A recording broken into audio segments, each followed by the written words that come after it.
The time continue with the second half of the broadcast this morning, right here on News and Views. And it's just sad to note that the world has lost its humanity in more ways than one. If we look at what is taking place in Palestine, it's the sense of humanity that we see, the sense of care that is missing. And this is the reason why we see all this brutality, we see this savagery, we see this genocide that is unfolding. And this loss of humanity manifests itself in more ways than one. Right across the entire world, we see it with governments, we see the oppressors versus the oppressed, we see the disconnect between government and its people, we see the rich versus poor, we see it playing out all the time. And this includes the corporate world, and these are vultures that prey on their employees. And this is exactly what the African Transformation Movement is saying in this press release, talking about the behavior and the actions of the management of the Impala Bafokeng Platinum Resources, their failure to resolve a number of issues that have been raised by the employees, their behavior. There was a tragic death of 13 employees in a personal conveyance accident. And this is what the ATM is saying. This shows that the mine management has lost its sense of humanity and care. And this is the reason why we are joined by Zama Nshona, the spokesperson for the African Transformation Movement. Zama, good morning to you and welcome to the show.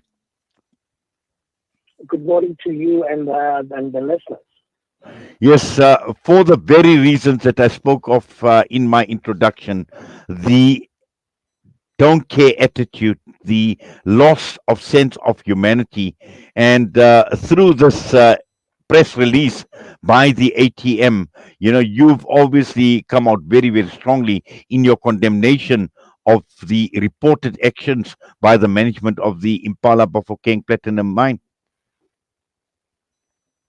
Most definitely. But I would like to start with some of the issues that you have raised in your intro, especially when it comes to the Palestine-Israeli war. Truly, things that are coming there for us as the African Transformation Movement are appalling.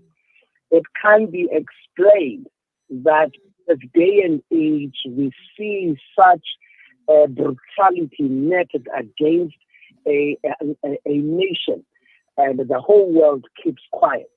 For us as the African Transformation Movement, understanding that the Israeli standout is for a 75-year-old period who must be subjected to such brutality for such a long time, and they must keep quiet.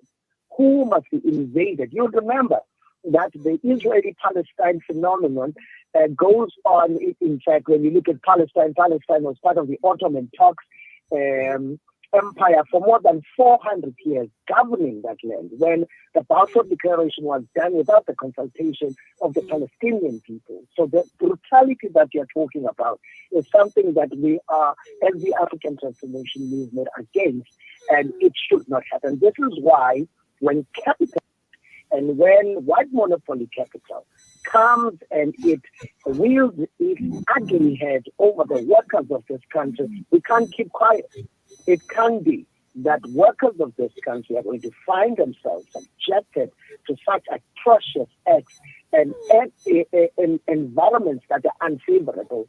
And when they raise their concerns, they will be, one way or the other, find themselves in a situation that they would either accept the status quo, and in doing so, accept the dangers to life. And if they raise, we know what happened in Marikana. They are faced with a scenario where they could lose their livelihoods for standing up for their rights. So for us as the African Transformation Movement, the brutality and the sense of entitlement of some and a few in this country who want to subject their will over the will of the people must truly be plucked out like a thorn that in our flesh. Zoma, in your press release, you've alluded to two issues.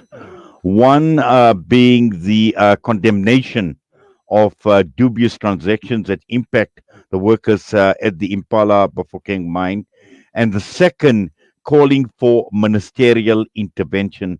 And perhaps if you could just provide a lot more on what some of these issues are in terms of this condemnation, and is the government doing enough?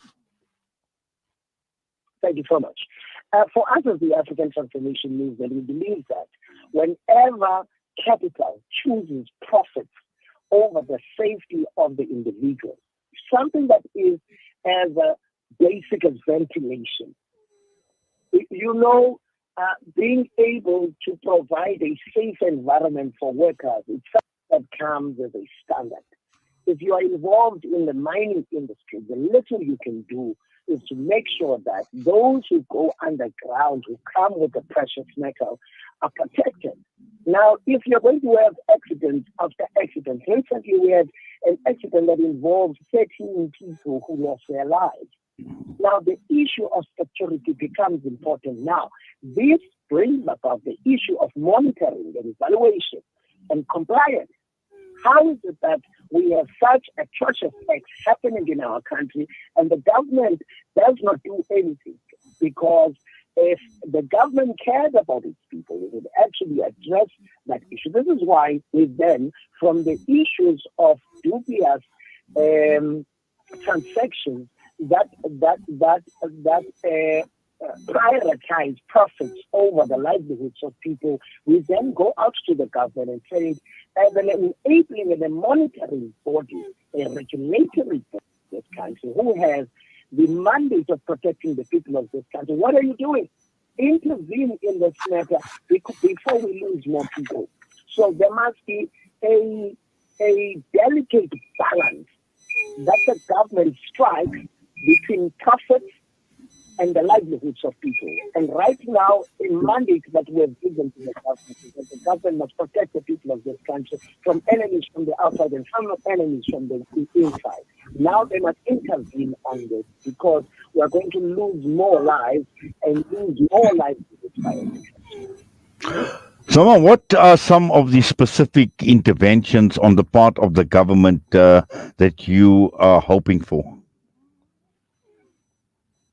One, let's see to it that the monitoring and evaluation of businesses such as these or industries such as this is a monitoring and evaluation that is happening. It must be revived. It must be seen to be doing what needs to be done, because it can't be that we are reporting incident after incident and there is generally no joy that is found by the workers, and we say that the monitoring and evaluation of industries such as this is working. So the government must start there. The government must engage the mine bosses to see to it if there is adherence to the norms and standards of the industry as prescribed. And after that, it must look at its own monitoring and evaluation tools and individuals and see if there is a problem. If there's a problem, there must be beefing up of that particular unit, and not only that, further capacitation so that we're able to deal with it. Three, the issue of the government, the workers, and mine bosses. Now, government and the unions and the mine bosses, that there must be a revival of those three-way talks on regular basis. They must not wait for the disintegration of the relationship or the victimization of people for them to seek and monitor. They must be able to see a problem from very far out so that we prevent. We must have a preventative attitude towards problems instead of wanting to solve problems when they have actually occurred. So these are some of the interventions as the African Transformation Movement were looking into. And where the mine bosses are not willing to adhere to rules and regulations, sharp penalties to a point where we strip them of their license. They must not operate if they do not want to toe the line as far as the agreed upon rules and regulations of each industry. So I'm also just looking at the tragedy that had occurred. I mean, 13 people died. We've seen what had happened in the case of Marikana. and again consequences for these actions. Now this is extremely important because very little we see by way of justice being served for the affected mine workers, for their families, for those that they've left behind. And this has become a major point, it's become a sticky point as well, where we see that there is this lack of recourse. This is a lack of justice, especially when we have fatalities, when we have tragedies like the one that occurred with the 13 employees. As the African Transformation Movement, we are a party that advocates for accountability. It is one of the five values of the African Transformation Movement. And if you look at how we've been going about our business, especially in holding the executive accountable in this country, accountability is a very key feature and a very key value of who we are. Now, not in any different way in this case. The African Transformation Movement wants to see accountable leadership.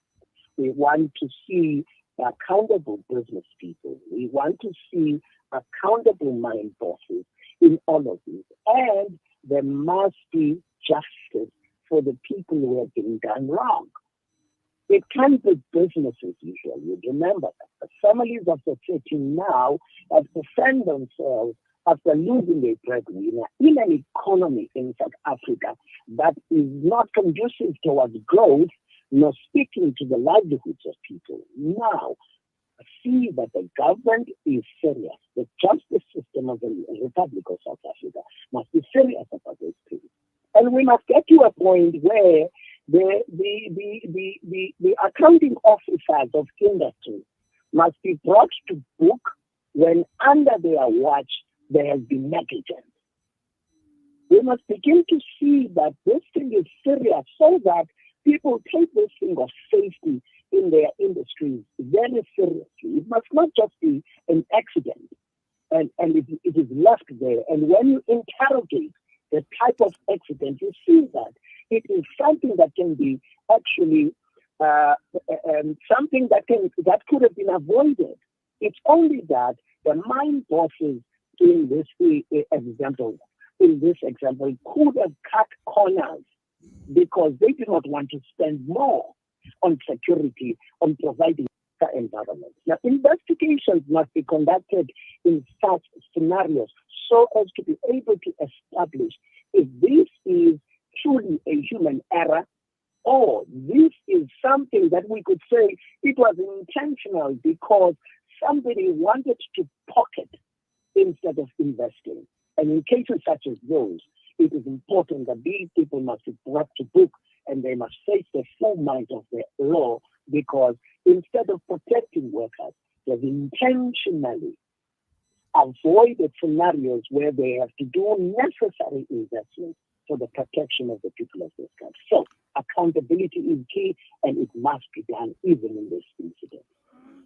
Well, Zama, thank you very much for that. And we're going to have to leave it at that. But we do appreciate you taking time out this morning, talking to us here on Salam Media. All the best to you. And please be safe.